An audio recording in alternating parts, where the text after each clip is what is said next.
What's going on, fam? This your main man, KC4L Wrestler Takes in the building. We here to talk about it. Miss Mercedes is officially AEW bound. She pulled up last night in a very hot crowd out there in the city of Boston at the TD Garden. She's going by the CEO. That is what she's going by. I love the presentation. Presentation was great. She pretty much said, listen, I'm in this place because I need to be here and I got to help these people that's in the back. I'm loving to tangle things up. We just get started. Now, the only thing I wasn't really feeling, I don't know why they wasn't able to keep her, her New Japan theme song, but I guess, I don't know why. I guess he can't wasn't able to get the rights to it. I guess all the money he got, he wasn't. So I guess they had to talk to, what's one man's name? Mike Ruckus, I guess. And everybody said that it kind of sounded exactly kind of like Gunther's music. And I wasn't really paying attention. I'm going to have to listen to Gunther's music all the way. And then I'm going to see exactly what everybody's talking about. Because everybody's like, it kind of sounds like she got that straight from Gunther. But good to see her. Like I said, the only thing I wasn't feeling is a new theme song. I got to get used to it. But the CEO chant, hey, listen, that's who she is now. And she's, like I said, she's ready to take it up. Now, Tony Khan, your biggest task right now is to continue to elevate everybody. Because Mercedes ain't coming here just for play. And it sounds like she signed a 3 to 5 year deal worth $10 million. And the 4th year is an optional year where she wants to bounce, she can bounce. Cool. We got 3 years. We got 3 years to get the division to where it's at. But as of right now, pound per pound, AEW has the best women's division wrestling wise. I'm not talking about all around. I'm talking about just wrestling wise. The task is big, it's doable. But again, it takes everybody. Mercedes can't do this by herself. She cannot do this by herself, ladies and gentlemen. She can't. It takes everybody. It takes Tony Khan. It takes all the ladies in the back. It takes everybody cooperating and not being on no bull jive. Because I know fools want to get on bull jive real quick. We already know how the game works. So afterwards, we got Samoa Joe versus Wardlow. Samoa Joe cut a promo talking about Swerve, talking about Wardlow, talking about what he getting ready to do. And we got the match on. And decent matchup. Everybody in the grandma knew what was going to happen. I kind of wish Tony Khan and them really didn't jump the gun right away. Like I said, I kind of wish Tony Khan and them would have actually, instead of having Swerve and Samoa Joe do it again in Dynasty, we could have played this thing up by having Wardlow face up Samoa Joe and Dynasty. You understand what I'm saying? This way, you can give Wardlow some more victories before he eventually ends up losing again. Because him losing to Samoa Joe, now what? Now what's next? You know what I'm saying? These are matches, a great match and all that, but that's why I say when you do stuff like this and it's it's. I don't know how to, I don't know what else we could do for Wardlow. I really don't. Like I said, it's great and all that, he was in the group and all that, but like, what do you do? He just gonna go back squashing folk and all that? I don't know. Like I said, it's Tony Khan's booking, ladies and gentlemen. It's TK, this is how you do, Right after that, I want to say we got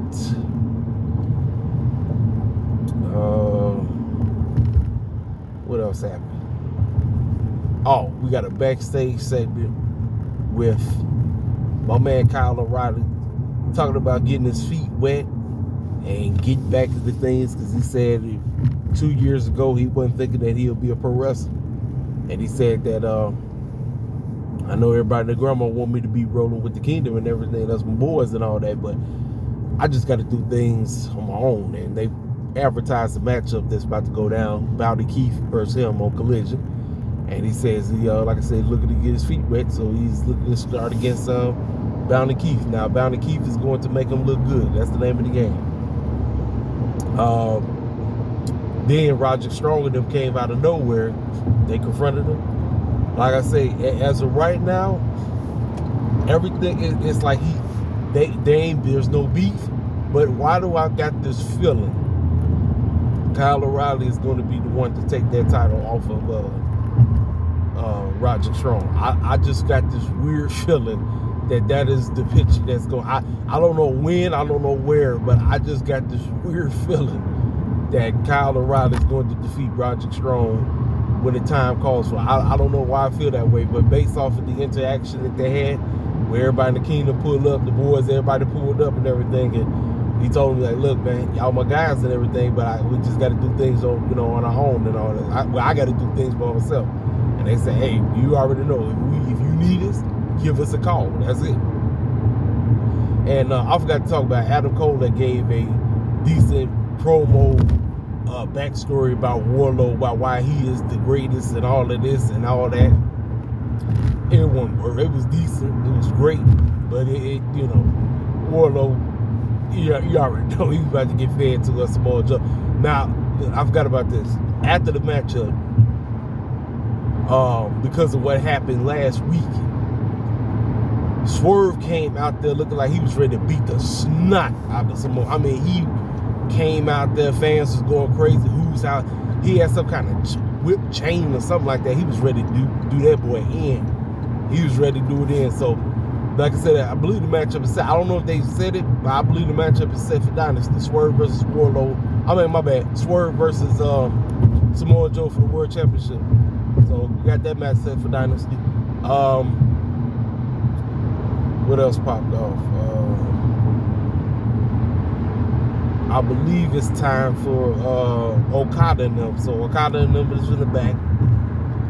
He told Alex Barvez to start singing Matthew, his birthday, and all this stuff. So, listen, let me tell you something. Okada's English should get a little bit better. I like that they doing these little segments or whatever, try to make that man look like he this devious clown, goofy heel or whatever. That's what happened when you hang out with the Young Bucks. You end up turning into a goof. But I thought the segment was decent. I thought it was pretty solid. So we got ready for the matchup, and I was like, okay. I said, now this is what I'm saying to myself. I said, Tony Khan, whatever you do, I know you love it. I know wrestling promoters love it. Whatever you do, please don't have Eddie Kingston get pinned by Okada. What Tony Khan do is exact. I don't get it. I don't know what the obsession is. I need somebody to just give me some clarity on why promoters love champions getting pinned in non-championship matches. I don't understand it. Makes no sense to me. I would never understand it. And it sounds like, I don't know why Tony Khan is rushing through it. I'm like, TK, can you just save the matchup? That's why I didn't want the match, because I knew Tony Khan probably going to be dumb. Sound like Tony Khan and them want to have the doggone Triple Crown match next week on Collision. I don't know why. I don't know. I'm like, TK, why are you blowing through the fuse so fast? Why? Don't blow through it so fast. Like, let it be. Like I said, he pinned him, which means nowadays, if you pin the champion, that means you get a shot. So, boom, you got a championship match set for Dynasty. Why are we blowing through it now? I don't want to see it so early. I'm like, man, TK, yo, I don't want to see it this freaking early. But that's what TK do. TK, his whole mindset is, the story is the match. The match. I get to do the match. I got to do the match early. I got to do the match early because it's wrestling and this is the story. And this is... No, that ain't how it works. That ain't how it works, son. That is not how it works. My whole deal is getting people to care about the story that you're trying to tell without having the fools wrestle each other. If you're going to do the match at the pay-per-view, don't do it so freaking early. Was the match great? Yeah, it was a good match. The Young Bucks and Pac and Penta El Zero and them, they was going in. They was going crazy. It was a good six-man tag team match. But I'm like, bro, like, let's calm this stuff down. Like, we should not be doing this so freaking early. That's what I don't be liking. I'm like, man, TK got to figure this out. He got to figure this thing out, because I'm like, bro, we don't have to jump the gun so fast. But that's what he do because he loved cats wrestling each other before the freaking pay-per-view. So when the matchup happened, it's a rematch. That's TK's booking, ladies and gentlemen. That's how he do. Like I said, I wish I could have a sit down and tell him, like, don't do that, bro, because that's why people be telling you that. Like, people be saying, all right, this is what they say. They say you be telling stories, but those stories be goofy as heck because he be doing goofy stuff. Be doing real stupid booking. Thinking like, oh, this is great. No, it's not, bro. I was like, that's why I didn't want to see it, because I already knew. I was like, you kind of giving away the match. And then now he talk about, oh, we going to do it early. I'm like, no. Save that Joan for doggone Dynasty, dog. Save it for Dynasty. Like I said, we don't, look here, we ain't jumping the gun with Bryan and Will Ospreay. We're not jumping the gun with that. Because you know everybody in their grandma, like, I told you, I'm not trying to see these fools link up until the pay-per-view. Because you're going to take away what they're going to give at the doggone pay-per-view, which is exactly what Will Ospreay came out to do afterwards. So, Will Ospreay came out, talked to Tony Schiavone, and he cut a promo talking about how great Bryan Danielson was and how he mimicked his whole career after that man. And he noticed that Bryan Danielson is one of the greatest of all time, but he said, now that I'm here, I'm the greatest of all time. You know? And you know how he like to say the word bruv. He got the word bruv over because everybody in the audience was running around saying bruv all day. He pretty much said, yeah, and we gonna go crazy. I'm gonna do the tiger, whatever that goofy clown move. You know that move he did on Kenny Omega, where everybody and their grandma was like, man, this fool trying to put somebody in a doggone hospital or something. He said he gonna do that Joan the doggone Bryan Danielson and all this crazy crap. Like I say, man, it was a decent promo. You know, I've heard better from Will Ospreay, but like I said, the whole point of this is to see who's the best. Who genuinely is the best. That's basically what the whole storyline is right now. Nobody really has any genuine heat because the family isn't involved right now. Right now, it's just Will Ospreay just basically being happy that he's in AEW right now. He's enjoying the fans, and the fans are going crazy, and they get behind him. So as of right now, the family is not involved. You notice it.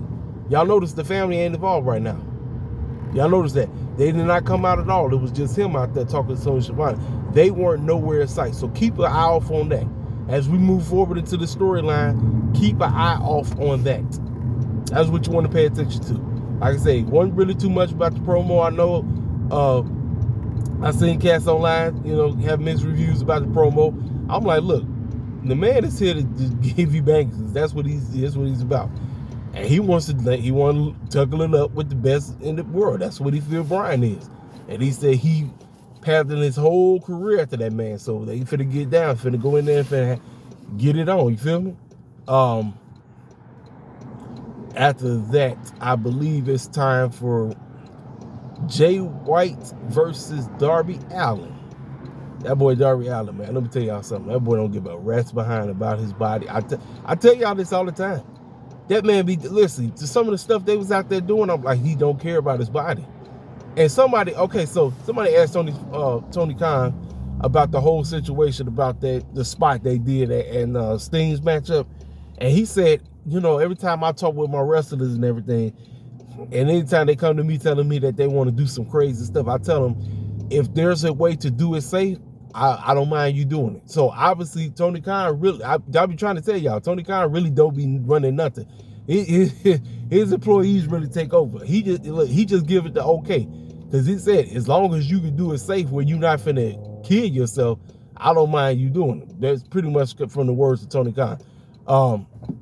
They went out there, and I knew the matchup was going to be a pretty solid match. But like I said, man, Darby Allin, that boy, he tried to jump on Jay White, missed, and hit his back. Now his back is already jacked up. Darby don't be care. I'm trying to tell y'all, that fool don't care about his body. Watch a Darby Allin match. You gonna see what I'm talking about. That boy don't care nothing about his body at all, ladies and gentlemen. That boy don't care nothing about his body. He just there to get jumped. That's basically what it is. You know, he gonna do a couple of moves here and there, and he gonna get you, he gonna knuckle up with him and try to put you in a little something. But overall, that man don't care nothing about his body. So Jay White and the Guns, they out there, and it's official, ladies and gentlemen.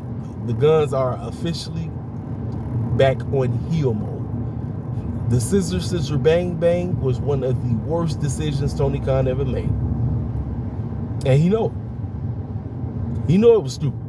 But he decided to go through with it, thinking that was great. It's not. It was stupid. Like I said, we should have never been here from the jump. We should never been here. Now they officially, the match is about to be set. So Jay White beat Darby, and the Guns came out, and they basically beat the snot out of Darby. Well, here come the Acclaim. The Acclaim came out there talking about, well, what the clown is going on here? Like, what's up with this? Like, why y'all beating up? And then they said, no, let's do this together. Let's beat the brakes off of Darby. And they said, nope. Turn around. Billy Gunn turned around. Jay White whacked him in the back with a doggone chair. Next thing you know, the Guns started beating the brakes off the Acclaim. Ladies and gentlemen, just set the match up at freaking Dynasty. Call it for what it is. All titles on the line in a freaking ladder match. Call it a day. No more than scissor, bang, bang, bull jive. Let's get it out the way. Who is the greatest trios of all time? Let's set this up at freaking Dynasty. The Acclaim ain't doing squat with them doggone trios championships. Put that stuff on the scissors. Put that on Bullet Club Gold and have them run around with them trios titles all the way until freaking All In. Until you can figure out which trios you want to take them titles off of them. Keep them things on them and let them re-elevate the trios division. This is why I say Tony Khan needs to figure out a way how to elevate and make every championship he has feel important. He has to. The games are up, man. I told you. The games are up. Like I say, great decision. Breaking them up. They should have never been together in the first place. I thought that was a fantastic move. We had a backstage segment. Everybody's favorite universe guy, Jericho, talking with Hook. I knew a matchup was on the rise because they had a great tag team match, quote unquote. Well, that's right, they did. They had a tag team match against the Mogul Embassy boys, Gates of Agony. Beat the snot out of them backstage. They was talking. And Jericho, as usual, anytime you team up with Jericho, we know what Jericho wanted to do. Hey, let's have a matchup. And Hook's like a goof. Yeah, sure, we'll do it. So I'm assuming it's going down next week. And more than likely, you know this is going to turn into some kind of crazy feud. You know how this stuff works. Ladies and gentlemen, I'm going to be 100%. I appreciate Jericho's contribution to freaking AEW. Because without him, AEW wouldn't be a thing. But let's call it for what it is. Jericho don't need to be nowhere on TV nowadays. Jericho could be, listen, if you really wanted Jericho to be a freaking on TV, I don't know. You could make him a general manager at this point, because like I said, his wrestling days are kind of get behind him. You feel me? Yeah, like I said, it's more than likely that's what's finna pop off. They get ready to do that matchup, and more than likely Jericho's probably going back to heel mode, and I guess this is quote unquote to get Hook to the next level. I guess that's what they want to do. But that's that. I want to say it's time for the main event. So before the main event started, we see Rio chilling in the back. Now, let me tell you something. I told King Mike that my girl Rio I told him that she was supposed to get the dub, but I guess it didn't happen. But you want to notice something? I noticed that Chris Statlander and Stokely Hathaway was not present for the matchup. I noticed that. That's why I was going with Rio to win, because of them. And before the matchup, Rio was in the back stretching and getting ready, and Mercedes had walked up on her, shook her hand, and gladly said, it's a pleasure to meet you, and I can't wait to do business with you. Great. So they went out there. Rio Willow had a pretty solid matchup. And I didn't know that apparently this was for a shot for the TBS championship. I did not know that. I did not know that this was a shot for the TBS title, but apparently it is. It's a shot for the TBS title. Now, you know Chris and them going to feel some kind of way about that. You understand what I'm saying? She going to feel some kind of way, because I thought that's what the whole point of the other matchup was, so that Chris could get a shot at the TBS title. Now you telling me that because Willow beat Rio, she has a shot? Chris and them going to feel some kind of way, ladies and gentlemen. She going to feel some kind of way about that. So She beats her, and then Julia comes out, Sky Blue comes out, and they beat the snot out of Willow. I mean, they tear her up. Mercedes comes out just to chase them off. Mercedes gets in the ring with Willow, and everybody in the mama know about what happened in New Japan Strong Style or whatever. You remember what happened? Willow looked at Mercedes' ankle. She looked at her and everything like, yeah, we got some unfinished business. We can't turn Mercedes heel. Everybody was ready for Mercedes. We can't turn Mercedes heel right now. She just got there. So obviously we know the story. That's why I was trying to tell my guy Ariel. I said I already knew more than likely who Mercedes' first feud was going to be. But as of right now, they just doing a slow burn to get to it. But she can't turn heel right now. She can't. She just got there. She literally just got there. So as of right now, they're trying to elevate the TBS title ramp. That's why, because a lot of people was assuming that Mercedes was going to jump right into the main event title picture. Nope. She ain't doing that. And I respect Mercedes for that. She's trying to get the mid-card title to where it needs to be. And I respect the mess out of that. I like that decision. I know a lot of people wanted her to automatically jump right into the main title. Speaking of which, I forgot about this. Deonna Purrazzo cut a promo about her getting screwed at the pay-per-view and all of this other stuff. And she said she ain't done with Tony. She ain't done with, she said, Mariah, get in the way. I'm going to knock her out too. Listen, great. I forgot about that. I forgot to talk about Deonna Purrazzo. Deonna Purrazzo has unfinished business. So obviously we know who she's going after. So if we didn't see Tony tonight, if we don't see Tony on Rampage, more than likely you will see Tony on freaking Collision. This is what I said. Let's start figuring out what shows cats are going to be on so we know, okay, I need to tune into this show because, boom, this is where they're going to be at. Big Business, I thought it was a solid show. I'm going to be 100% with you. I thought last week was 100% better.